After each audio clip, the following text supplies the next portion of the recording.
Hello students, in this lecture we are going to start with a new and important topic, that is grammar. So grammar is defining a set of rules, means as we have a grammar for any language like English grammar, Hindi language grammar or Punjabi grammar. So for a machine language, as we were constructing finite automata in earlier lectures, now we are defining the set of rules to derive a particular string or to generate a particular output. So for those rules are known as the grammar. So grammar is basically the term used to define the mathematical model of a machine, and in this lecture we are going to cover a brief introduction of the grammar, definition of the grammar, parse tree, syntax tree, and so many terms involved with the grammar will be discussed in this lecture. So let's start with the lecture. So introduction to grammar. So the term grammar was introduced or started in the 1956 by Noam Chomsky. She defined the formal definition and she tried to describe the mathematical model of the grammar. Her motivation was to study parsing in the natural language. By parsing we mean that how the output or a string can be recognized and output can be derived. The process or the set of rules is known as the parsing. So how parsing can be defined in natural language and how parsing can be defined for the machine language, means for the language of compiler for any mathematical machine, how parsing can be defined. So her motivation was to define a particular structure and to identify the rules to generate a particular string or to define the output or the working of a machine. So here is the example of a simple statement: the boy ate the fruit. So this statement belongs to English language and we are following the English language rules, grammar rules to derive the string. Means the boy ate the fruit is an English sentence, and for this we have applied certain rules to derive this sentence from the English language. For example, here the statement is further divided into noun phrase 1 and the verb phrase. Okay, as we are having two noun phrases in this sentence, so we are categorizing as noun phrase 1 and noun phrase 2. If we are having the same term, only one noun phrase, so we need not to use these numerical notation along with these terms. So noun phrase 1 and noun phrase 2 for different noun phrases.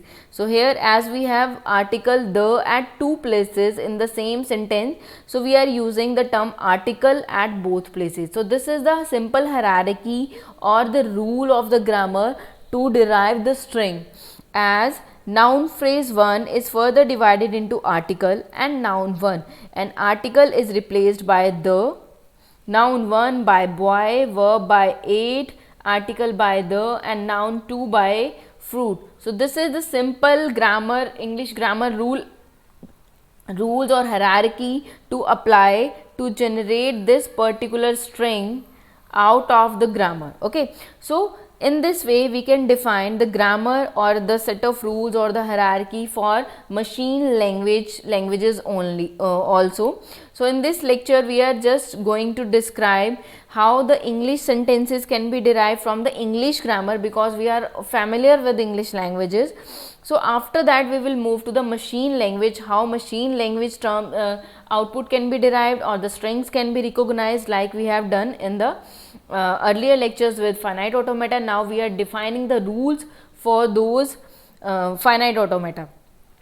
So here, the two terms here we have parse tree and the syntax tree. So if we are taking the hierarchy in a bottom to top manner, then we are calling it the parse tree. Means the is parsed to article, article is parsed to noun phrase 1, and further noun phrase 1 is or this complete hierarchy is parsed to statement. Okay, but if we are taking the terms or hierarchy in top to bottom manner, then we are calling it the syntax tree. Means how the syntax or the string is derived from the grammar. So we are calling it the syntax tree. Means the statement is divided into noun phrase 1 and verb phrase. Further, the noun phrase 1 is divided further categorized into article, and article is further deriving the term the. So there is a particular syntax to derive the string from the grammar. Okay, so this top to bottom relation is known as the syntax tree. So this is the syntax tree and the parse tree.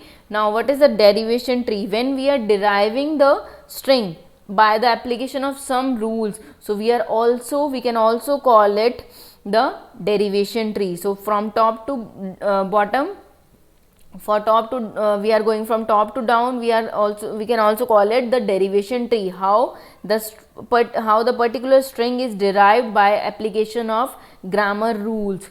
So let's take the rules. So what are the rules? We are calling it the production rules because we are producing something out of those rules. So we are calling it the production rules. In automata we will be using this term only, the production rules, for any grammar. So here for this particular grammar we are talking about this grammar only, and this grammar is supposed to derive this particular string only. No other string can be derived out of this language. Okay, so we are talking about this grammar and this particular string from derivation from this grammar rule, these grammar rules only. So what are the production rules? Means how we define this hierarchy and how we derive this string is known as the production rule. So let's describe or define the production rules for this particular grammar. So here the first production rule is the statement is rewritten as, means statement is further deriving noun phrase 1 and verb phrase, further deriving noun phrase 1 and the verb phrase, or statement is rewritten as.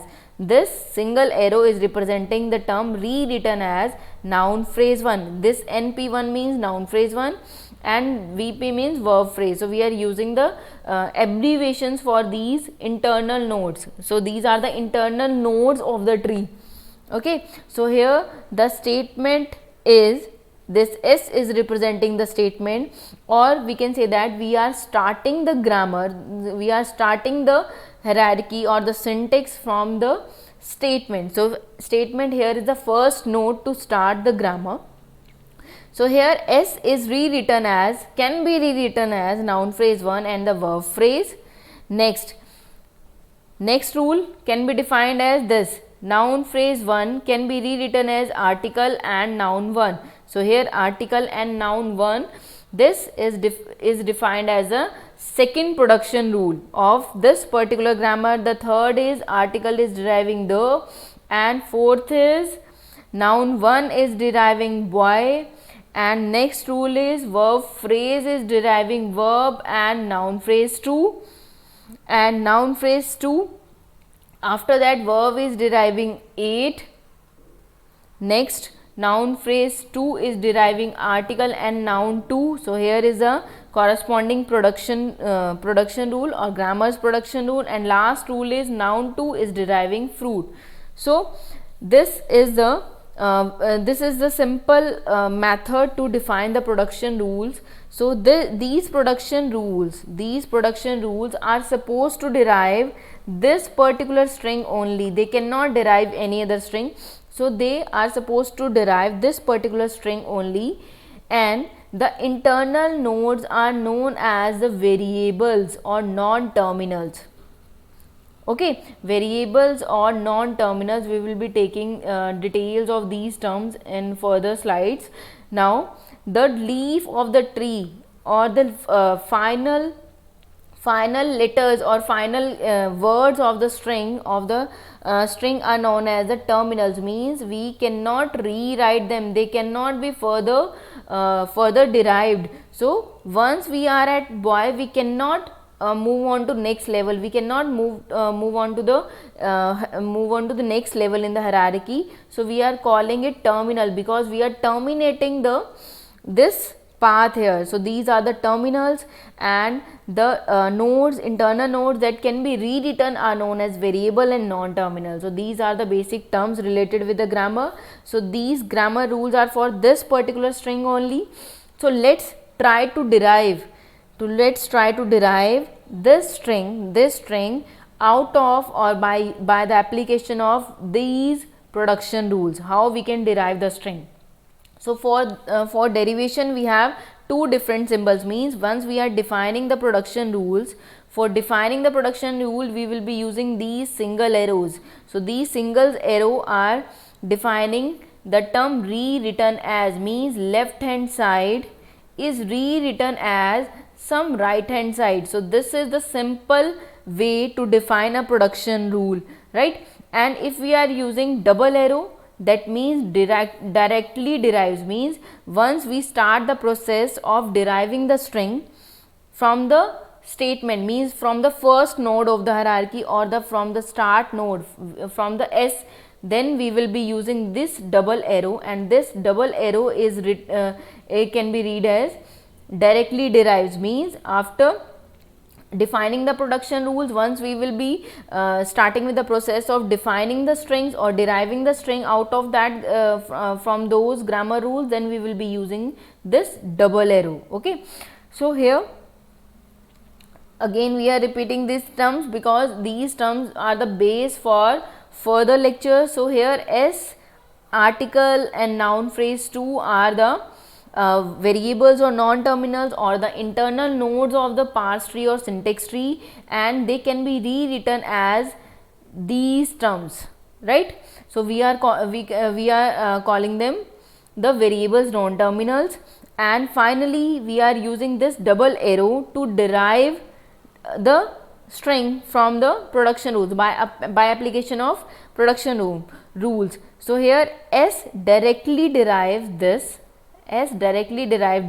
all left hand side of the first production rule by the application of rule number 1. So we have to use these terms in this manner, so it will be more clear to you once we will start with the derivations. So noun phrase 1, noun 1 is directly deriving boy by the application of rule number 4 here.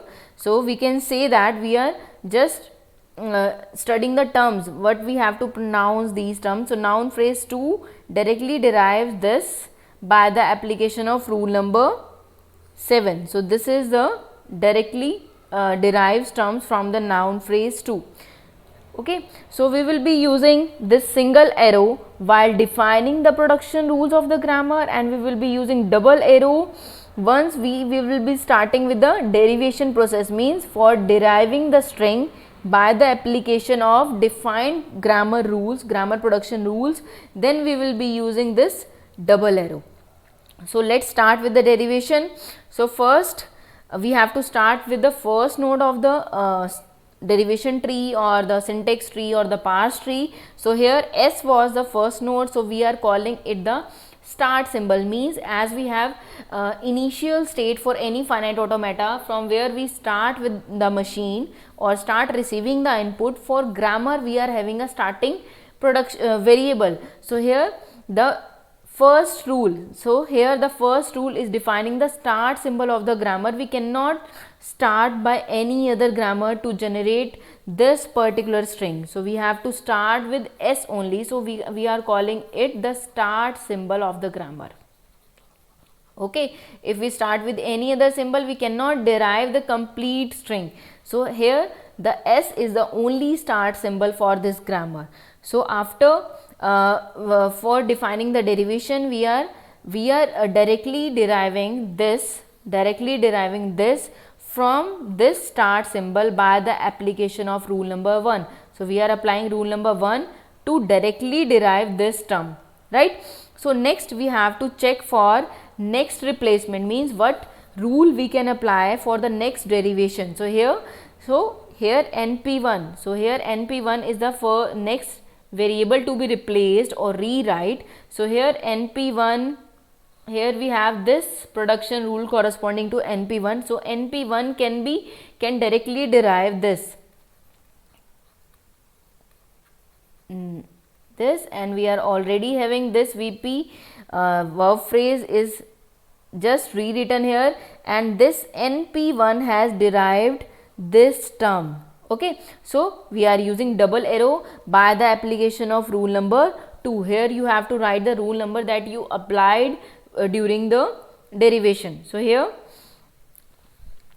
noun phrase 1 directly derived this term, or we can say that this complete sentential form.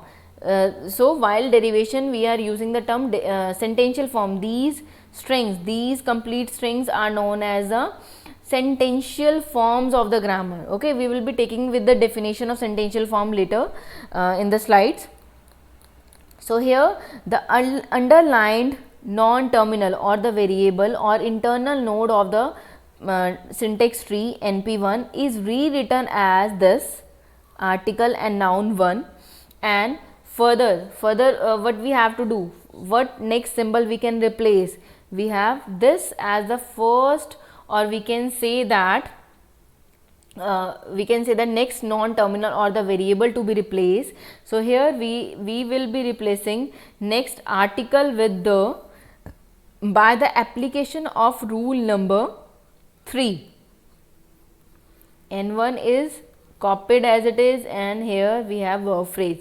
So now next symbol to be replaced is not the, because the is a terminal symbol, we cannot replace it. The is representing the leaf of the syntax tree, so we cannot rewrite it. So we are not having the on the left hand side of any production rule. You will not find the terminals on the left hand side of any production rules. Okay, so here we are checking for the leftmost non-terminal, leftmost variable to be replaced, and leftmost variable you will be find in the left hand side of the production rules of any production rule you can find. So here N1, next non-terminal to be replaced is N1. So let's move further. So article is replaced by the application of rule number 3. Next target is, next leftmost non-terminal is N1. So N1 corresponding to N1 we are having this production rule. So N1 will be replaced by or rewritten as boy by the application of rule number 4. Same way now the next target or next variable to be rewritten is verb phrase. So here the verb phrase is rewritten with this right hand side of this production rule, or we can say that production rule number 5. So this is the next resulting sentential form, we call it the sentential form. So this is the next sentential form. Now next target is this verb. So this variable or non-terminal will be replaced by 8. So here by the application of rule number 6, this next we will be applying the rule corresponding to this variable, that is noun phrase 2. So noun phrase 2 will be replaced by this right hand side of this production rule by the application of rule number 7. So here we have the corresponding sentential form as article and noun phrase 2. Now article will be replaced by the application of rule number 3 again, and noun 2 will be replaced by the fruit by the application of rule number 8, right. So this is the way how we derive the string. So here are the final steps of derivation. So here is the final string of the derivation. So here we derived the string by the application of number of grammar rules or the given production rules for this particular string, and we successfully derived the string from the grammar, or we can say that this string is derivable from this grammar. Next we have the formal definition of the grammar. Any grammar can be defined by 4 tuples. We are calling it non-terminals, terminals, production rules, and the start symbol, as we have already covered a brief of these 4 tuples. So all the internal nodes are non-terminals or the variables, and the leaf nodes are the terminals because they cannot be rewritten or they are terminating the syntax tree, so we are calling it the terminals. Next, production rules are the rules of rewritten, means what thing can be rewritten with another thing, so we are calling it the production rule to derive the strings out of those grammars production rules. Next we have the start symbol from where we will be starting the derivation, so we are calling it the start symbol. So let's discuss the definition of or the brief of these tuples as. So first is the variable, we are talking in terms of this grammar only. Okay, so for different variable we will be having different elements of non-terminal, terminal, production rule and the start symbol. But for this particular grammar we are having internal nodes, this S, noun phrase 1, article, noun 1, verb phrase as a variables or non-terminals. Second tuple is the terminal, so all the leaf nodes that cannot be rewritten are the terminals. So here for this grammar, boy, fruit, the, ate are the terminal symbols. And third is the production rule. As we have already discussed, these are the production rules for this particular grammar or for this particular string. Last we have the start symbol, as we had started with S. So S is the start symbol for this grammar. Okay, for different grammars we may be having different variables, different terminals, different start symbol, different production rules. So these are the machine specific or the language specific tuples for every grammar. So next we have the type of derivation. So we can have leftmost derivation, we can have rightmost derivation, or third approach is neither leftmost nor rightmost derivation. Okay, so as we have just derived the string, the boy ate the fruit, and for the replacement or for the derivation we have just rewritten the leftmost non-terminal every time. Okay, leftmost non-terminal, so we are calling it the leftmost derivation. As firstly we were having noun phrase 1, then we replaced article 1, then we rewrite n1, then we have rewritten verb phrase, then we have rewritten verb, then we have written noun phrase 2, then article is rewritten, and last we have rewritten the noun 2.